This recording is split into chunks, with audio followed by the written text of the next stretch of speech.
Aloysio Andrade, nosso companheiro psiquiatra de toda sexta. Bom dia. Bom dia, Eduardo, Fernando, ouvintes internautas. Homenagear São Cosme e Damião, que eram irmãos gêmeos e tinham na prática da medicina a sua arte principal. E com um detalhe, Eduardo, que não cobravam. Então, a ideia era ajudar sem cobrança, né? E tinha, então, como característica, esse estímulo à espiritualidade também. Lembrando um conceito lá dos gregos de que mente sã em corpo são. São Cosme e São Damião, então, são padroeiros das crianças, dos gêmeos e não só dos médicos e farmacêuticos, mas de todo mundo que trabalha na área da saúde. Então, homenagem a São Cosme e São Damião, que viveram em torno do ano 300 depois de Cristo. Álcool é droga, né, doutor? O álcool é uma droga lícita, né, Eduardo? É uma substância, então, que culturalmente, socialmente e até juridicamente é vista como sendo uma substância permitida. Obviamente que não para menores, obviamente que não para quem vai dirigir, tem os senões. Agora eu quero dar um testemunho sobre Alcoólicos Anônimos, que foi a primeira instituição que sistematizou, né, era um médico e um outro empresário que tinham o problema e que criaram então dois conceitos básicos, que são conceitos que permanecem até hoje, né, Bruno? Que é a questão de um dia de cada vez só por hoje. Quer dizer, é uma luta de vida inteira, depois que você se acostuma, depois que você se adapta a uma substância que causa dependência, não é só uma dependência psíquica e emocional, é uma dependência física. Por isso existe o tal do delirium tremens, que pode levar até a morte. A pessoa que bebe muito tempo, muitas quantidades, se ela para de uma hora para outra de uma vez, ela tem um quadro clínico muito complexo, tem alucinações, tem visões, então tem que ser uma coisa planejada e organizada. E Alcoólicos Anônimos tem um segundo conceito, que é a prece, a oração da serenidade, muito conhecida, onde eles pedem a Deus, Eduardo, duas coisas primeiro e uma terceira por último. Primeiro, pedem força e coragem para modificar o que precisa ser modificado, pedem paciência e compreensão para conviver com o que ainda não pode ser modificado, e terceiro, serenidade ou sabedoria para distinguir uma coisa da outra, Eduardo. O que é para você entrar de sola mandando ver, o que é para você contornar esperando o melhor momento. Alcoólicos Anônimos, por último, é a instituição, né, é a fraternidade que ajuda o maior número de pessoas com problemas de alcoolismo no mundo.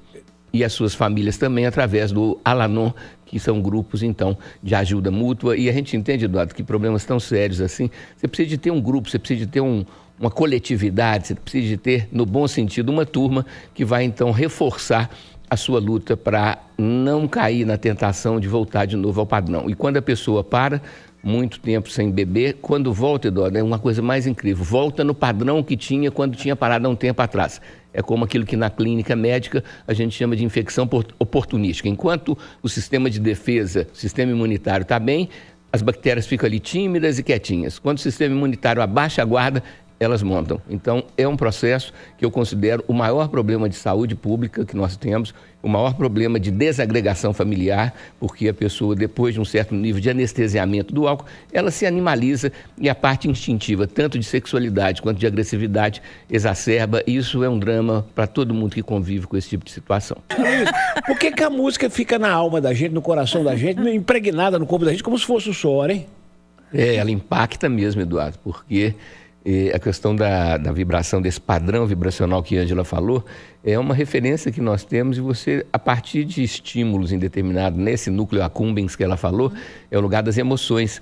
Então você tem um registro, Eduardo, que é um registro profundo, é um registro que não é um registro só da lógica, é um registro que conecta a parte psíquica com a parte emocional, que na verdade, Eduardo, é um sistema de retroalimentação.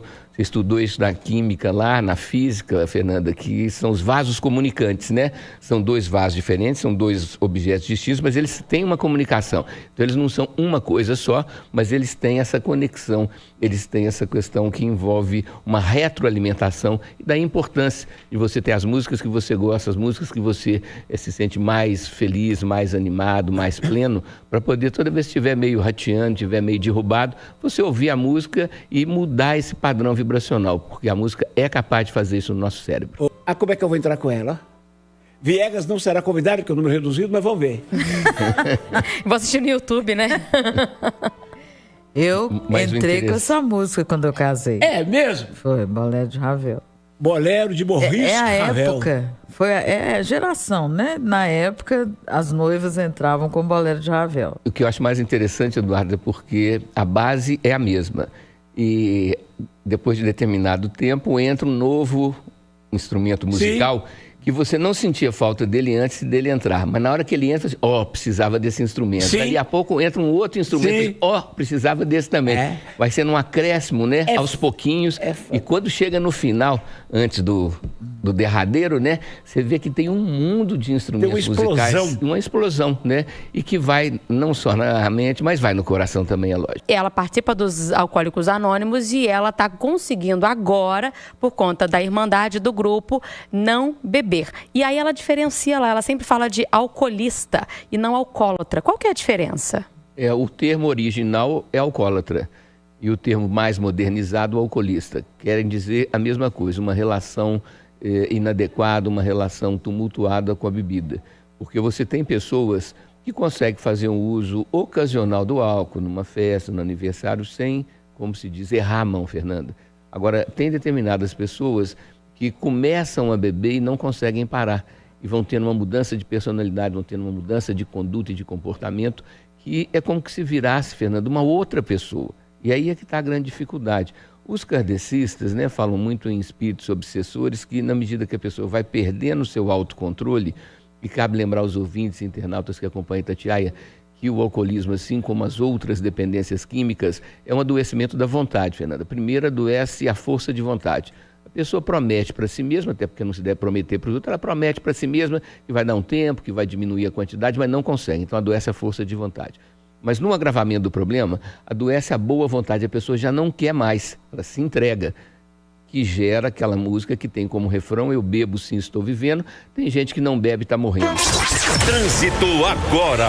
Central. Esse processo da dependência química, seja do álcool ou de outras substâncias, é um processo que envolve aquilo que a gente chama na terminologia da gente de um vampirismo, entendeu? É como se você apaixonasse com um vampiro ou com uma vampira e quer vir a ser um vampiro ou uma vampira. Por isso precisa da ajuda externa, familiares e amigos. Bom dia, família Itatiaia. Meu nome é Paulo Henrique Costa Teles. Sou membro do AA.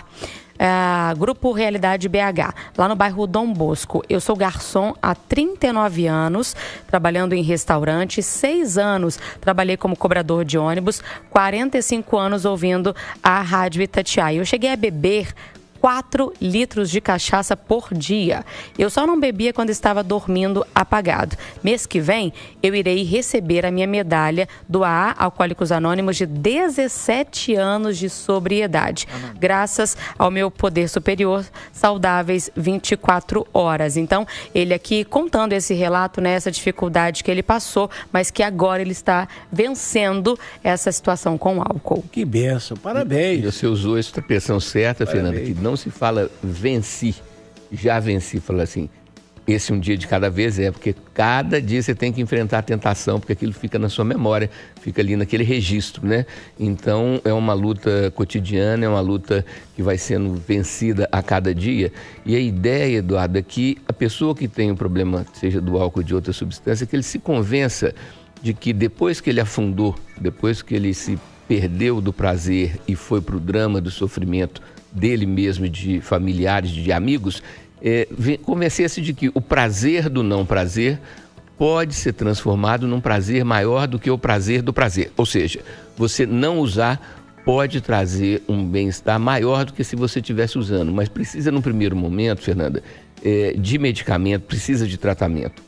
Tem poucas pessoas, né, a minoria, que consegue na força de vontade, né, já que eu falei que é um adoecimento da vontade, mas consegue ali aos trancos e barrancos, mas consegue. Mas uma ajuda externa, a terapia, você falar sobre as suas dificuldades e falar sobre os desafios internos que você está enfrentando, e uma medicação para poder suprir no primeiro momento, fazer a transição, que aí o medicamento entra nos receptores cerebrais, diminuem a sensação de falta, a sensação de vazio, e você então faz a transição. Primeiro era o álcool, outra droga, aí você inclui a medicação, depois vai diminuindo o medicamento, até que você consiga ter uma vida feliz, uma vida satisfatória, não uma vida completamente plena, que a gente sabe que a Terra não é o céu, não é o paraíso, que está mais para purgatório do que para paraíso. Mas então você conseguir fazer essa transição e ter então esse convencimento de que você não usar vai estar te dando uma contínua sensação de bem-estar, de autoestima, de amor próprio. Então é uma questão que eu falo, Eduardo, talvez a única e grande vantagem de quem vem enfrentando e vai continuar enfrentando a dependência química sem uso, né? Por isso que eles usam um termo muito bom, né, Ângela? Que é assim, estou limpo. O limpo quer dizer, não estou usando uma substância intoxicante. E produzir a própria química cerebral e emocional para que você veja sentido na vida e tenha um entusiasmo, tenha uma alegria e não fique só no básico do comer e defecar, beber água, brindar, nascer, envelhecer e morrer. Ao se comparar a ida das meninas ao ginecologista e dos meninos ao urologista, a discrepância é ainda maior. Elas realizam 18 vezes mais atendimentos do que eles. Aí tem a ver com a cultura também, né? Porque a gente não ensina os meninos a irem ao médico quando eles se tornam adolescentes. E tem a ver com os hormônios também, Fernanda, porque nas mulheres os hormônios eles são mais manifestos, mais visíveis, né? O ciclo da ovulação, da menstruação, ele é bem mais explícito, né? E nos meninos, como eles têm mais testosterona e menos estrógeno, e as meninas têm mais estrógeno e menos testosterona, então é mais visível essa coisa da oscilação, do humor, né? E na pré-menstruação a tendência é de que haja uma queda na produção de endorfinas, então as mulheres, as meninas nessa fase experimentam vivências que ora são de ira, de raiva, ora são de melancolia e choro. Então isso fica mais visível, né? Nos homens isso é mais disfarçado, mas eles também têm esse ciclo da oscilação dos altos e baixos. Para ter vida, né? Diminuir toda essa angústia, tanto da família. Então, seja doador mesmo, né? Para dividir, né? Para trazer felicidade. E avisa a família. E avisa. A família deixar tirar. Isso mesmo. É, por aí, né, Luiz? Isso mesmo, e tem que ser feito antecipadamente, né, Eduardo? Infelizmente, a maior parte dos doadores vem a falecer de um acidente, né? Principalmente os acidentes de moto. Então tem que ter falado isso antes, porque depois que você deixa o corpo físico, você não tem como se manifestar. Então isso tem que ser dito antes. Inclusive você tem isso na identidade, né? Na carteira de identidade você tem lá doador de órgãos. Então já é uma coisa automática. E enquanto a gente não evolui na questão das células-tronco, Eduardo, tem que ser mesmo doação de uma pessoa que infelizmente tenha perdido a vida. Não pode ser uma pessoa muito idosa, né? Porque esse órgão vai estar desgastado. Mas tenha perdido a vida precocemente, em geral em acidentes automobilísticos e de moto. Doutor Luiz, o tempo exige que eu peça esse favor ao senhor, sim ou não, nós nascemos mal ou ficamos mal? Você tem, né, uma minoria de pessoas, de seres humanos que já nascem com má índole, seja genética, seja pelos primeiros anos de treinamento ou da falta de treinamento, né, Eduardo? Agora, esse vício, essa dependência química pela adrenalina é também interessante. Pessoas que roubavam por serem pobres, recebem uma herança, ganham na loteria, continuam roubando porque dizem que é muito mais emocionante você obter algo roubando pela química do que comprando. Obrigado e até sexta que vem, se Deus quiser. Quem quiser seguir o homem, gente, é Aloísio A. Andrade. Isso, é o 99910-9855.